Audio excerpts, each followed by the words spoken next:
Before the break, we were talking about Clubhouse, the exclusive audio-only discussion app, and it's now been blocked in China. Up until recently, it offered some Chinese citizens a window into the world not often seen.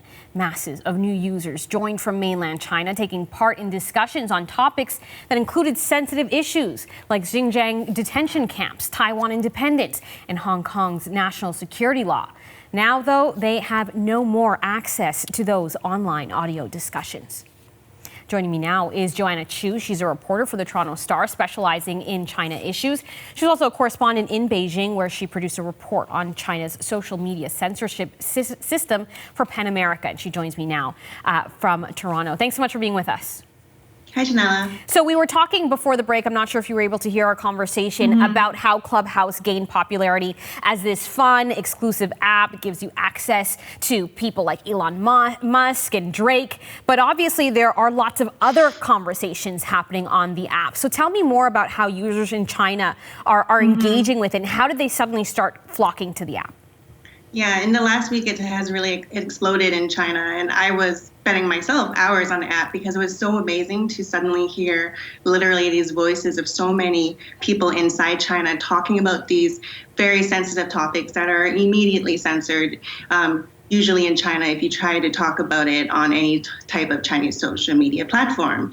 So for the Xinjiang room, people in China, even people living in Xinjiang itself, was talking about the internment camps. And it was really interesting because they were talking to not only each other in China, but also people in Taiwan, people in Hong Kong, people in Canada and the US. So it was not only an explosion of free speech in China, but also just really brief and vibrant interaction with the world. And sorry, I want to correct myself. I see you're in Vancouver tonight. But, you know, what we are also hearing unheard stories from Uyghurs in China. And that's a story that has been in the headlines. You know, we hear about it in Canada. But what, you know, do Chinese citizens know about that? And what kind of access do they have to those stories? So most people in China who don't have VPN would have a very scrubbed, censored version of what's happening in Xinjiang, which the government says is vocational training, job training for the Uyghur minority. But a lot of people, which we heard in these Clubhouse rooms, have more information than you might think. A lot of people in China have access to VPNs where they can read news from around the world. So those rooms are really interesting because there was a diversity of views about what's happening with Chinese human rights among Chinese people. And while there were disagreements, it was mostly civil, and there were some cases where people from Taiwan and Hong Kong, US, were able to, it seemed like, kind of shift people's opinions about what was happening. And of course, that's not something the Chinese government would like to see. So a few days ago, people were talking, when is China going to ban the app? It seemed like something that was just a matter of time. Inevitable. And what's the reaction been to people who are now suddenly accessing these stories and this information? I think it was like people were relieved. It was like suddenly they could have free speech. They could have lively conversations. And now on Monday, it's over, and it's unclear how many Chinese users will use a VPN to jump the Great Firewall of China to continue using the app. Definitely, I've noticed it's been quite fewer. 2 days ago, I was on the app late at night talking about about censorship in China, and the group was so large it hit its maximum 5,000 members, and I couldn't get in because it was so popular with all Chinese language speakers. So it was really, really popular, and now the conversations are much smaller when it comes to, obviously, when you can see people coming from mainland China talking. Right. So there was no sort of formal announcement about this, just people started seeing that they couldn't get into the app any longer. Do we know what suddenly triggered the ban? You said it was kind of inevitable. It was just a matter of time. Yeah, it's been a pattern whenever a new social media company pops up in China, whether it's a domestic company or a foreign company.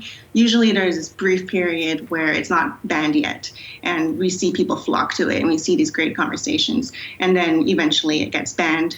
Right now on the Weibo, which is China's version of Twitter, you can't even use the word Clubhouse. It doesn't show up. It's completely censored.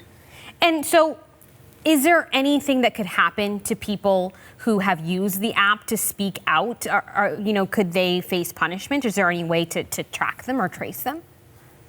Yeah, that's a concern. So China does have voice monitoring technology. So it doesn't require the use of like literal humans in the office monitoring each conversation. They have automatic technology that has voice recognition technology. So we haven't heard something like mass arrest right now of Clubhouse users in China, but the worry is that disinformation has been recorded. If someone in China, say, becomes an activist or becomes outspoken and becomes a famous academic, maybe disinformation in the future will be used in a court case to prosecute them. And in China, writers, poets, they get put in jail for years for things like stirring up trouble. Like a lot of crimes in China are, don't look anything like crimes in Canada because basically they're suited to target whoever the Chinese government wants to target. Interesting, and it reveals a lot, I think, about what these technologies, as they continue to pop up, it obviously is showing that Chinese residents are looking for more ways to access information and freedom of expression. Joanna Chiu is in Vancouver. She's a reporter for the Toronto Star. Thanks so much for being with us tonight. Thank you.